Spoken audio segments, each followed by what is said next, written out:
के college campus में छात्रों के 2 गुटों में दिन दहाड़े गोलीबारी हुई है, जिसमें कॉलेज में फर्स्ट ईयर की परीक्षा देकर के बाहर आ रहे एक छात्र को गोली लगी। इसे अस्पताल में भर्ती करवाया गया। छात्रों के 2 गुटों के बीच गैंग वॉर के चलते फायरिंग हुई और इसके बाद छात्र छात्राओं में हड़कंप मच गया। जैसे ही पुलिस को सूचना मिली, पुलिस मौके पर पहुंची। मामले को लेकर जांच जारी है। 2:30-3 बजे के लगभग इतला मिली थी कि कॉलेज के अंदर एग्जाम खत्म होने के बाद 2 बजे एग्जाम खत्म हुई थी और बच्चों को आपस में झगड़ा हो रहा था। उसके अंदर फायरिंग हुई। एक बच्चे को फर्स्ट ईयर का था जो एग्जाम दे के निकला था और उन्होंने हवाई फायर की तो उसके अंदर उस बच्चे के दाहिने हाथ के ऊपर फायर की इंजरी आई है। इसको हॉस्पिटलाइज किया गया, उसका ट्रीटमेंट जारी।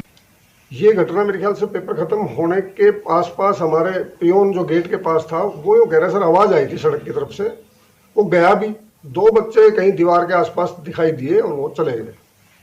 उसके बाद कुछ अभिभावक आए थे, बोले सर थोड़ा सा यहाँ ऐसी कोई बात ना हो कि बच्चियाँ आती हैं तो थोड़ी व्यवस्था पुलिस की कर। तो मैंने कहा हम करते हैं, बीच में राउंड भी लगा लेते हैं। लगभग साल भर एग्जाम चलते रहते हैं। वो यहाँ कोई ऐसी आभास या इस तरह की घटना मेरे ख्याल पिछले 25-30 सालों में ऐसी नहीं हुई जिस हिसाब से मान लो लोग कह रहे हैं कि ऐसी बात हुई। लेकिन हमारे यहाँ कोई ऐसा नहीं है और ना कोई आके प्रतिक्रिया करके गया कि भैया ऐसी कोई बात है या कैंपस के अंदर ऐसी घटना।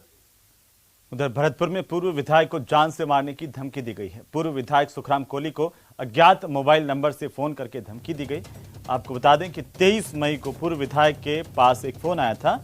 धमकी देने वाले ने अपना नाम बंटी मीणा बताया, जिसके बाद पुलिस को मामले की जानकारी पूर्व विधायक की तरफ से दी गई और पुलिस अब मामले को लेकर जांच कर रही है। लेकिन बड़ा सवाल है कि आखिरकार बदमाशों के हौसले क्या इतने बुलंद है कि पूर्व विधायक को भी जान से मारने की धमकी दी जा रही है।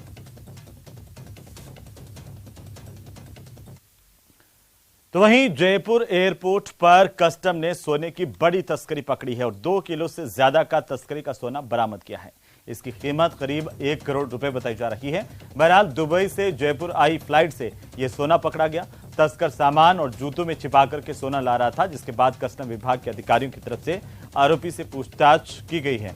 सोना बरामद कर लिया गया है। कस्टम विभाग अब इस पूरे मामले को लेकर जांच कर रहा है।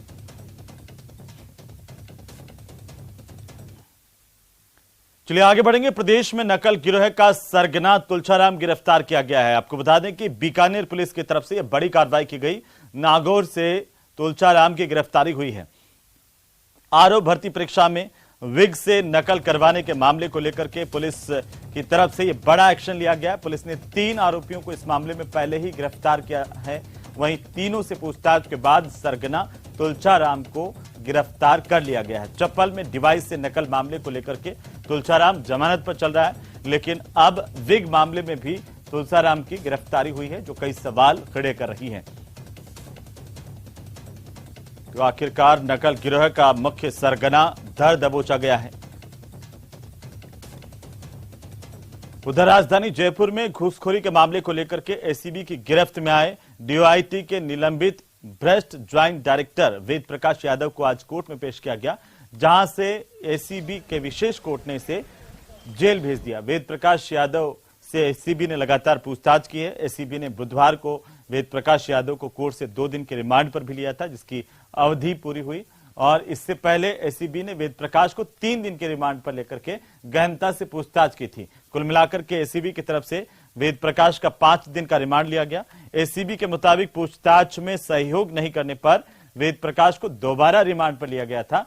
योजना भवन के बेसमेंट में एक अलमारी में मिले 2 करोड़ 31 लाख रुपए और 1 किलो सोने के मामले को लेकर के जांच की जा रही है। जांच में यह रकम ज्वाइंट डायरेक्टर वेद प्रकाश की होने की जानकारी मिली थी। पूछताछ में यह भी सामने आया कि डीओआईटी में होने वाली खरीद फरोख्त में बतौर कमीशन हासिल हुई रिश्वत की ये रकम थी, जिसे वेद प्रकाश ने अपने दफ्तर में रखा था।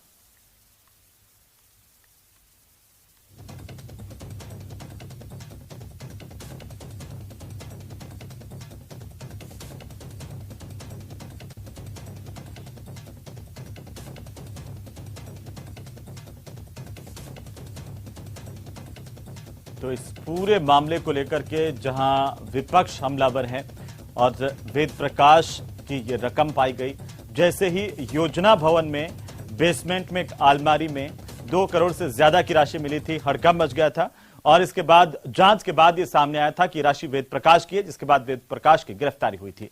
फिलहाल वक्त एक छोटे से ब्रेक का, आगे हम आपको दिखाएंगे कस्टडी में मौत, थाना लाइन हाजिर।